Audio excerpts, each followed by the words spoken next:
Sebelum lanjut, seperti biasa, Mimin mau ngucapin terima kasih buat orang baik yang udah nyawer. Kali ini ada dari Tawes Rizky. Pesan salam kultivasi dan rekan Tawes. KBD ini ada lama nggak update. Oke, itu Mimin lagi repot ya, soalnya emang handphonenya lagi rusak. Lalu ada dari Tawes Amon. Pesan hajar terus perintah Kaisar Naga, sudah seru. Buat rekan Tawis yang udah nyawer, Mimin mau ngucapin terima kasih banyak. Semoga semakin bertambah rezekinya, panjang umur, dan sehat selalu. Kita lanjutkan ke intronya. Ichi Kiwir. Kembali lagi bersama channel kita semua. Jika Anda suka, jangan lupa komen, like dan subscribe, share juga bila Anda berkenan. Selamat membaca dan mendengarkan. Perintah Kaisar Naga, Bab 35973602. Di bawah telapak guntur, Dorian mengertakkan giginya, dan kabut hitam di sekitar tubuhnya terus mengeras, membentuk perisai yang kokoh. Ledakan. Telapak tangan ini menghantam tubuh Dorian dengan keras, dalam sekejap, tubuh Dorian jatuh jauh ke dalam tanah, dan seluruh tubuhnya tenggelam ke dalam lubang. Melihat Dev langsung mengalahkan Dorian dan Darion, Seymour dan yang lainnya juga sangat terkejut. Anda harus tahu bahwa pihak lain adalah biksu tingkat 6 di alam kesengsaraan transendensi, dan Darion juga telah memahami asal mula guntur dan kilat. Dev hanya berada di alam kesengsaraan transendensi tingkat kedua. Orang-orang yang dibawa oleh Dorian dan yang lainnya melihat segala sesuatu di depan mereka dengan tidak percaya. Semua orang membuka mulut dan menonton dengan tenang, lupa untuk melarikan diri. Dua biksu dari alam kesengsaraan transendensi tingkat 6 secara langsung dikalahkan oleh alam kesengsaraan transendensi tingkat kedua. Dan masih mudah untuk dikalahkan. Ini sungguh keterlaluan. Tidak ada yang mempercayai mata mereka, lagi pula, para penggarap iblis ini belum pernah melihat hal yang seperti ini sebelumnya. Dorian dan Darion menyerang bersama-sama, bahkan jika mereka bertarung dengan biksu tingkat 7 di alam kesengsaraan transendensi, mereka mungkin bisa bertarung satu sama lain. Tapi bertarung dengan Dev, biksu alam kesengsaraan transendensi tingkat kedua, mereka kalah begitu cepat. Tuan Chen, kamu luar biasa, Prikitiu, teriak Yulian penuh semangat. Mereka juga tidak menyangka bahwa Dev bisa mengalahkan dua kultivator tingkat 6 di alam kesengsaraan transendensi dengan begitu mudah. Awalnya saya mengira akan ada pertarungan sengit. Betapa hebatnya kamu, apakah kamu benar-benar berpikir kami dua bersaudara dapat dikalahkan dengan mudah? Suara Dorian datang dari dalam lubang, dan kemudian seluruh tubuhnya terbang keluar dari lubang tersebut. Meskipun dia terlihat sedikit malu, sepertinya dia tidak terluka terlalu serius. Melihat Dorian seperti itu, Dev sedikit mengernyit. Dia tidak menyangka bahwa telapak tangan petirnya tidak akan membunuh orang ini dalam satu gerakan. Tampaknya Dorian yang berada di alam kesengsaraan transendensi tingkat 6, tidak mudah untuk dibunuh. Seorang master di alam kesengsaraan transendensi tingkat kedua yang bisa mengalahkan kami dua bersaudara hingga mencapai kondisi seperti itu pasti cukup mampu. Pada saat ini, Darion juga melompat dari lubang dalam lainnya. Tubuh Darion berlumuran darah, dan dia jelas lebih terluka dari Dorian. Di dalam tubuh Darion, tidak banyak kekuatan guntur dan kilat yang tersisa, namun saat ini, tubuh Darion terbungkus kabut hitam dan sepertinya pulih dengan cepat. Melihat Darion belum mati, Dev menjadi lebih serius. Di markas 5 sekte besar, perasaan tidak berdaya karena kurangnya kekuatan muncul kembali. Jika wilayahnya sedikit membaik sekarang, saya khawatir kedua bersaudara ini sudah lama mati dan tidak akan hidup lagi. Saat ini, Dev merasa sangat mendesak, dia ingin meningkatkan kekuatannya secepat mungkin. Para pembudidaya iblis yang dibawa oleh Dorian dan Darion menghela nafas lega setelah melihat kedua bersaudara itu tidak mati dan tidak terluka parah.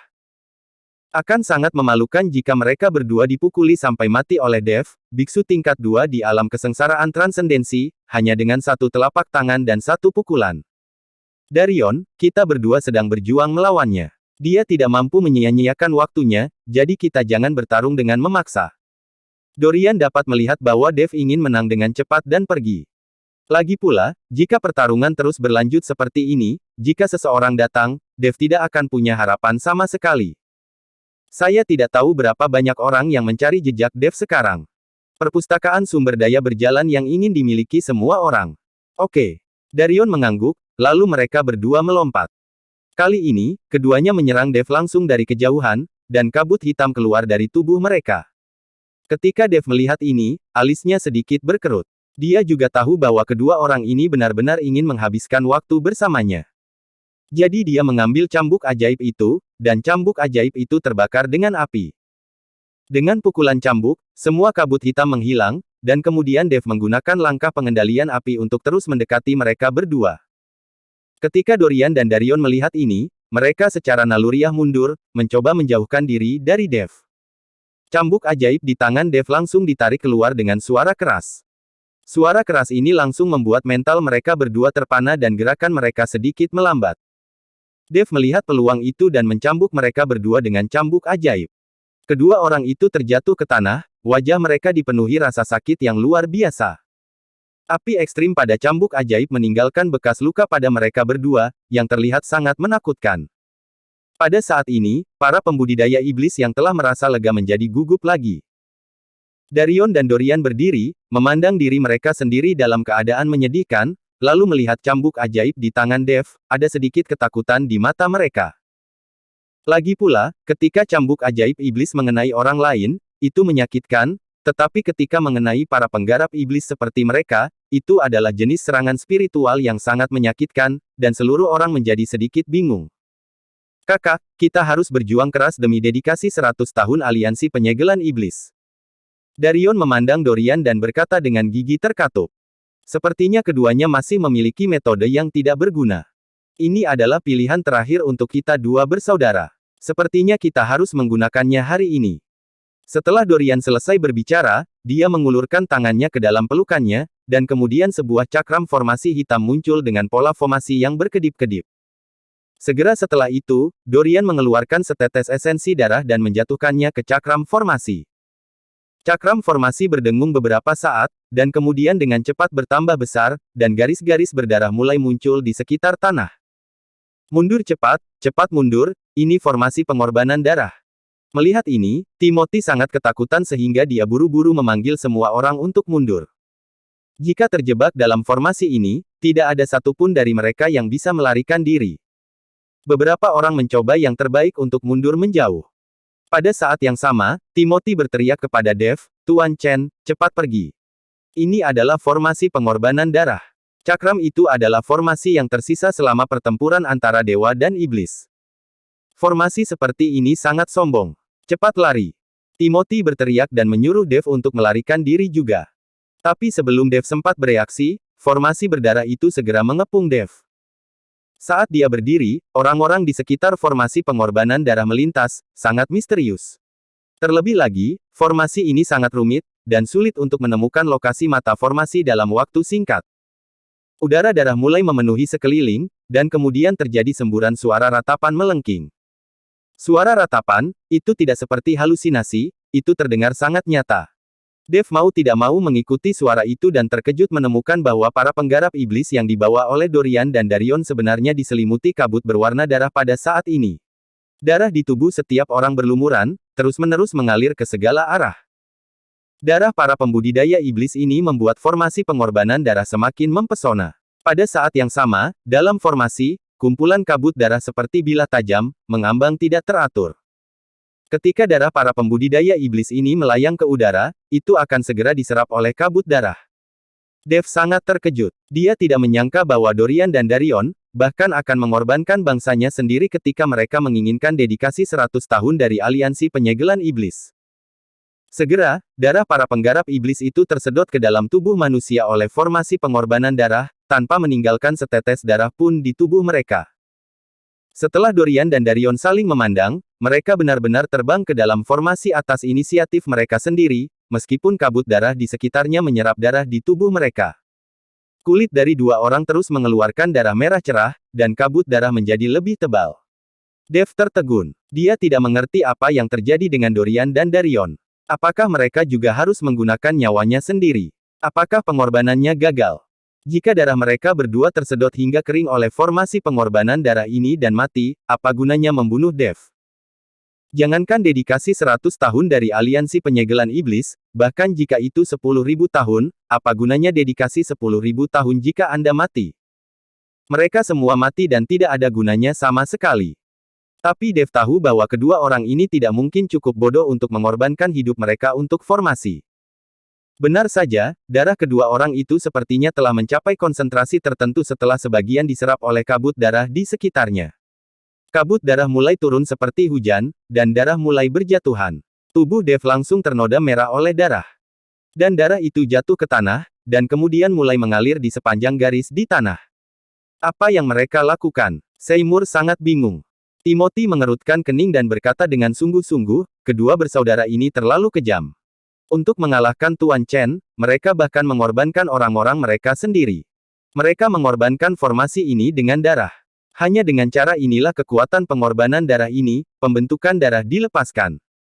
Apakah mereka gila? Jika ini terus berlanjut, keduanya akan mati. Yulian bertanya dengan bingung. Mereka berdua tidak akan mati. Darah mereka adalah kunci untuk mengaktifkan formasi pengorbanan darah. Saya tidak menyangka bahwa formasi pengorbanan darah disembunyikan terlalu dalam di tangan kedua bersaudara itu. Timothy berkata dengan heran. Kedua orang ini sebenarnya berasal dari garis keturunan iblis darah. Mereka benar-benar tersembunyi cukup dalam. Saya tidak tahu bagaimana kedua orang ini menyembunyikan aura mereka. Tak satu pun dari kita bisa mendeteksinya pada awalnya. Hantu tua gunung iblis juga berkata dengan terkejut. Tampaknya formasi pengorbanan darah ini hanya dapat dibuka oleh silsilah iblis darah kami. Bahkan jika orang lain mendapatkannya, itu mungkin tidak banyak berguna. Tapi kedua orang ini tidak pernah mengungkapkan silsilah iblis darah mereka. Identitasnya sungguh kuat. Seymour juga tampak serius. Lembah roh darah milik Seymour juga berasal dari silsilah iblis darah. Dia bahkan tidak tahu bahwa kedua orang ini berasal dari leluhur dan silsilah yang sama dengannya, yang menunjukkan bahwa kedua orang ini bersembunyi cukup dalam. Hal semacam ini tertinggal selama pertarungan antara dewa dan iblis. Cakram formasi semuanya bagus dari dunia dewa atau dunia iblis, dan semua orang ingin mendapatkannya. Dengan kekuatan Dorian dan Darion, yang berada di alam kesengsaraan transendensi tingkat 6, mereka tidak mampu melindungi cakram formasi-formasi pengorbanan darah. Namun, kedua orang ini tetap tenang dan menyembunyikan cakram formasi, tidak pernah menunjukkannya kepada siapapun, dan tidak ada yang tahu bahwa mereka memiliki cakram formasi. Apalagi identitas kedua orang yang memiliki darah yang sama ini juga tersembunyi dengan baik. Jika mereka tidak dipaksa melakukan hal ini oleh Dev hari ini, dan dedikasi dari aliansi penyegelan iblis selama 100 tahun yang terlalu menggoda, mereka tidak akan mengeluarkan cakram formasi. Pada saat ini, formasi pengorbanan darah memancarkan cahaya merah, kecemerlangannya semakin kaya, dan bau darah menyebar, menutupi puluhan mil di sekitarnya dengan bau darah ini. Tubuh Dev melayang di udara, melihat darah yang membasahi tubuhnya, dan kemudian pada formasi aneh di kakinya, dia juga mengerutkan kening. Ketika dia bertarung dengan mereka berdua, dia tahu bahwa keduanya berbeda dari pembudidaya iblis lainnya. Tuan Chen, kedua orang ini berasal dari garis keturunan iblis darah. Sepertinya mereka telah menyembunyikan identitas mereka selama ini, dan mereka mengungkapkannya hari ini sebagai upaya terakhir. Mereka pasti akan membunuh semua orang. Dengan begitu identitas mereka tidak akan bocor. Yakub berkata kepada Dev untuk menjelaskan. Pantas saja saya selalu merasa aura kedua orang ini berbeda dengan para penggarap iblis lainnya. Ternyata mereka sengaja menyembunyikan identitasnya. Tetapi mengapa mereka menyembunyikan identitas mereka sebagai keturunan iblis darah? Dev bertanya. Dia paham bahwa orang lain hanya akan menyembunyikan identitas mereka sebagai pembudidaya iblis, tetapi tidak ada yang akan menyembunyikan silsilah mereka. Tetapi Dorian dan Darion tidak takut orang akan mengetahui identitas mereka sebagai pembudidaya iblis, tetapi mereka menyembunyikan bahwa mereka adalah keturunan iblis darah, yang sangat aneh. Aku tidak tahu tentang ini. Mungkin ini ada hubungannya dengan formasi pengorbanan darah. Jelas bahwa formasi ini hanya bisa diaktifkan oleh darah dari garis keturunan iblis darah. Mereka menyembunyikan identitas mereka sebagai keturunan iblis darah karena mereka takut orang lain akan mengetahui bahwa mereka memiliki cakram formasi di tangan mereka dan orang lain akan mulai untuk merampasnya. Bagaimanapun, mereka hanya memiliki kekuatan tingkat ke-6 dari alam kesengsaraan transendensi, dan mereka tidak dianggap master di dunia manusia ini. Jika beberapa orang benar-benar ingin merampoknya, akan sulit bagi mereka untuk melindunginya. Yakub menganalisanya, berkata kepada Dev. Sangat mungkin, kedua orang ini memang sangat licik. Tampaknya mereka benar-benar mengungkap identitas mereka dan mengeluarkan cakram formasi untuk membuat keputusan akhir. Mata Dev sedikit fokus, dan dia memegang pedang pembunuh naga dan di tangan satunya lagi cambuk ajaib. Sekarang Dorian dan Darion telah mengungkapkan kartu truf terakhir mereka, Dev tidak bisa gegabah. Dorian, Darion, kamu dan aku berasal dari garis keturunan iblis darah yang sama dan berbagi sekte yang sama. Aku menyarankan kamu untuk berhenti, Seymour berkata dengan keras kepada Dorian dan Darion.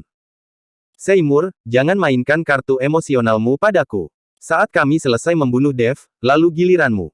Kami tidak ingin siapapun membocorkan hal ini. Bagaimana Dorian bisa berhenti saat ini? Saya melihat cahaya putih samar tiba-tiba muncul di tubuh Dorian, dan kemudian saya melihat jiwa Dorian terlepas dari tubuhnya. Hal yang sama berlaku untuk Darion, jiwanya langsung terpisah dari tubuhnya, dan kemudian bergabung dengan kabut darah merah dalam formasi. Tubuh keduanya tetap tidak bergerak, tapi kedua cahaya putih terus bertabrakan dengan kabut berdarah, menyebabkan kekosongan bergetar. Segera, dua sosok humanoid berwarna merah darah muncul, dan kekuatan mereka terus berkembang. Kabut darah dalam formasi sepertinya terus memberikan kekuatan pada mereka berdua. Dev mengerutkan kening. Dia belum pernah melihat cara untuk meninggalkan tubuh dan hanya menggunakan jiwa untuk menyerap kekuatan dan meningkatkan kultivasi. Dev tidak berani menunda lebih lama lagi, karena dia tidak tahu seberapa jauh kedua orang ini akan meningkatkan kekuatan mereka. Pedang pembunuh naga dan cambuk ajaib di tangan Dev ditembakkan pada saat yang bersamaan. Ribuan cahaya pedang seperti hujan lebat, itu jatuh secara normal, dan api pamungkas pada cambuk ajaib juga berubah menjadi bola api dan menyerang. Boom, boom, boom. Kali ini, Dev tidak berani ceroboh sama sekali, dan menggunakan seluruh kekuatannya segera setelah dia mengambil tindakan. Tapi ribuan cahaya pedang dan bola api itu benar-benar menembus tubuh Dorian dan Darion dan hanya membombardir tanah. Ini. Dev mengerutkan kening dan tertegun. Tuan Chen, orang-orang ini adalah jiwa. Serangan substantif semacam ini mungkin tidak akan merugikan mereka, Yakub buru-buru berkata. Dev mengangguk dan mengerti, dan kemudian di lautan kesadaran Dev, cahaya berkedip-kedip, dan serangkaian serangan spiritual menyebar dari seluruh tubuh Dev.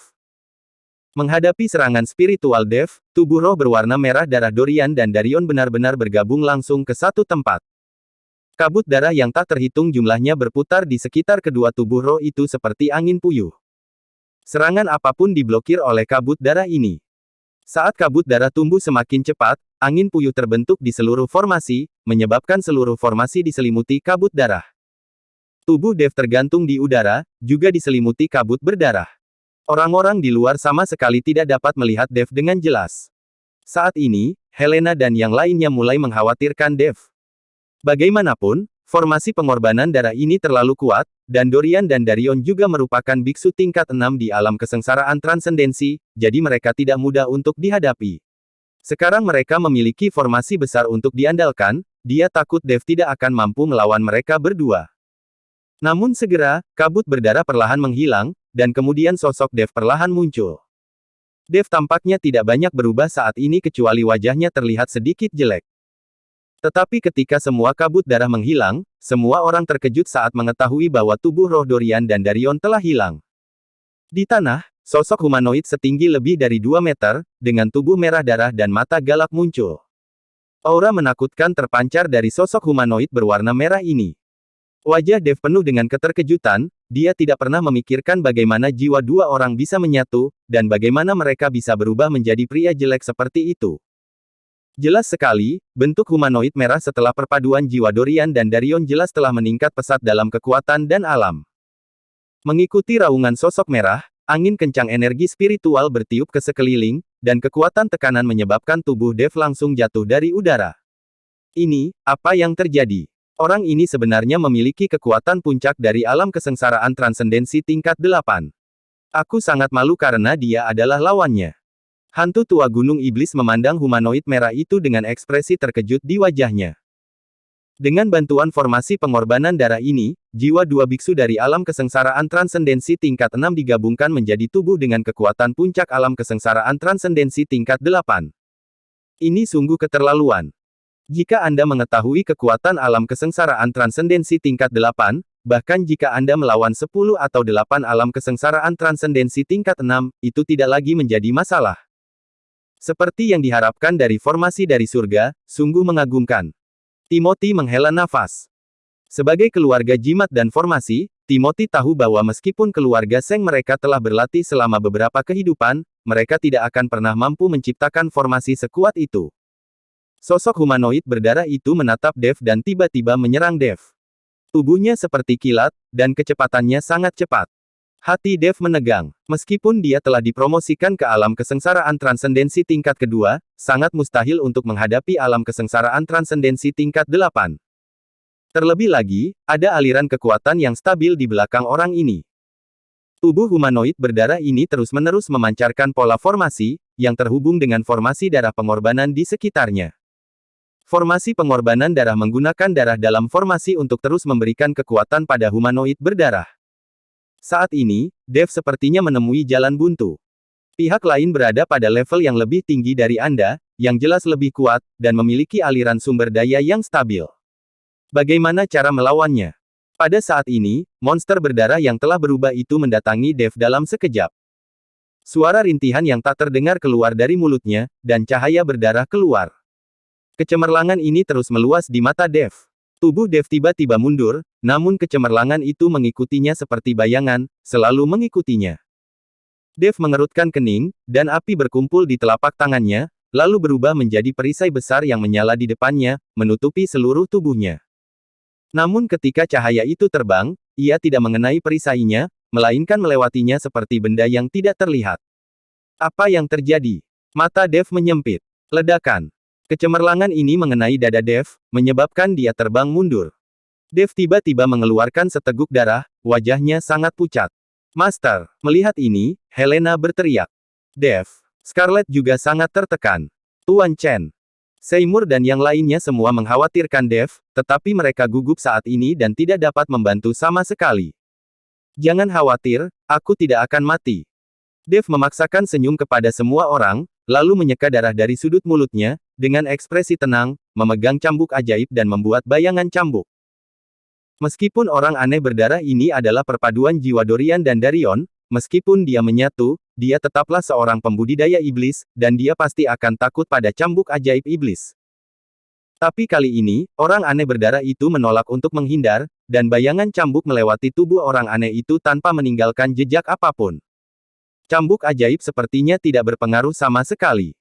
Tuan Chen, orang aneh ini menggunakan formasi ini untuk memadukan jiwa Dorian dan Darion. Namun, orang aneh ini tidak memiliki kesadaran spiritual sama sekali, apalagi lautan kesadaran. Saya khawatir cambuk ajaib ini tidak akan ada gunanya. Yakub mengikuti Dev dan mengingatkan.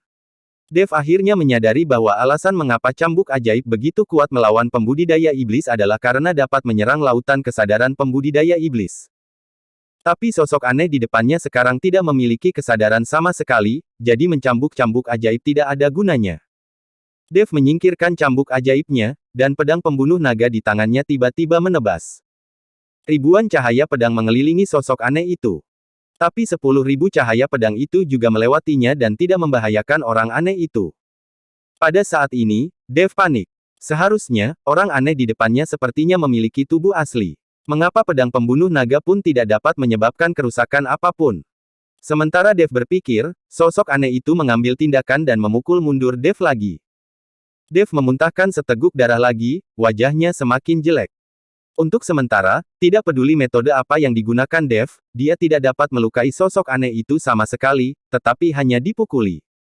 Dev tidak lagi menyerang, tetapi menggunakan langkah pengendalian api untuk menghindar dan memikirkan cara menghadapi sosok ini. Eksistensi yang hampir tak terkalahkan, bagaimana Dev bisa mengalahkannya? Bahkan dengan konsumsi seperti itu, Dev tidak dapat mengkonsumsi kekuatan lawan, dan lawan memiliki formasi besar untuk terus memberikan kekuatan. Dalam formasi besar ini, monster berwarna merah darah ini hampir tak terkalahkan. Apakah mungkin untuk menghancurkan formasi terlebih dahulu? Dev mengerutkan kening, tidak tahu harus berbuat apa. Dev menjadi semakin cemas, membuat gerakannya melambat dan terus-menerus menghindari pukulan oleh orang aneh berdarah itu. Untungnya, Dev memiliki tubuh emas yang tidak bisa dihancurkan dan dia kuat secara fisik, jadi dia tidak terkalahkan. Jika itu orang lain, dia pasti sudah dipukuli sampai menjadi abu sekarang. Bahkan jika Anda seorang jenius, tidak mungkin bagi biksu tingkat kedua di alam kesengsaraan transendensi untuk bertarung melawan seorang biksu di alam kesengsaraan transendensi di puncak 8. Kesenjangan besar dalam alam dan kekuatan tidak dapat diatasi dengan mengandalkan bakat. Tuan Chen, jangan cemas. Cobalah untuk menjebak orang ini terlebih dahulu, lalu hancurkan formasinya. Selama Anda dapat menghancurkan formasi, orang ini tidak akan lagi menjadi ancaman. Yakub menghibur Dev, yang sudah sedikit cemas. Jika Dev terus seperti ini, bahkan dengan tubuhnya yang kuat, dia mungkin tidak akan mampu menanggungnya. Saya akan mencoba. Setelah mendengarkan kata-kata Yakub, Dev mulai menstabilkan diri, menggunakan keterampilan tubuhnya untuk menghindar, dan kemudian menggunakan keterampilan sihirnya. Dev akan membentuk formasi kecil dalam formasi besar ini untuk menjebak sosok aneh berdarah itu.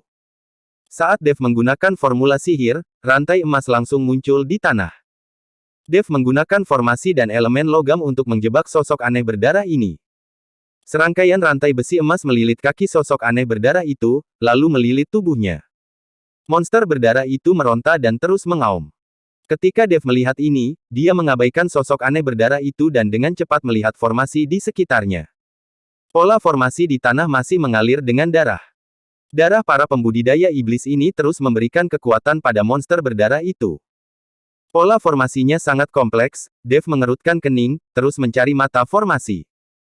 Monster berdarah itu terus mengaum, membuat Dev semakin cemas, semakin dia bertindak seperti ini, semakin sulit dia menemukan lokasi formasi. Duar. Tiba-tiba, rantai besi yang mengelilingi monster berdarah itu hancur menjadi beberapa bagian. Monster aneh berdarah itu melepaskan diri dan langsung menuju Dev. Tuan Chen, hati-hati. Setelah melihat ini, hantu tua gunung iblis berteriak untuk mengingatkan Dev. Dev terkejut, dan sebelum dia bisa bergerak, dia ditampar oleh sosok aneh berdarah itu dan terbang. Tubuh Dev membentur tepi formasi dengan keras, lalu bangkit kembali. Uhuk, uhuk, uhuk. Dev terbatuk dengan keras, darah menetes dari mulutnya. Kali ini, semua orang menjadi semakin khawatir. Dev berdiri dengan seluruh kekuatannya dan menatap dengan dingin ke arah monster aneh berdarah di depannya. Saat pikirannya melintas, lonceng pola naga tiba-tiba muncul di udara. Lonceng besar berpola naga berdengung, dan seluruh kehampaan terguncang dengan riak. Kemudian lonceng pola naga menyelimuti monster aneh berdarah itu. Bersambung.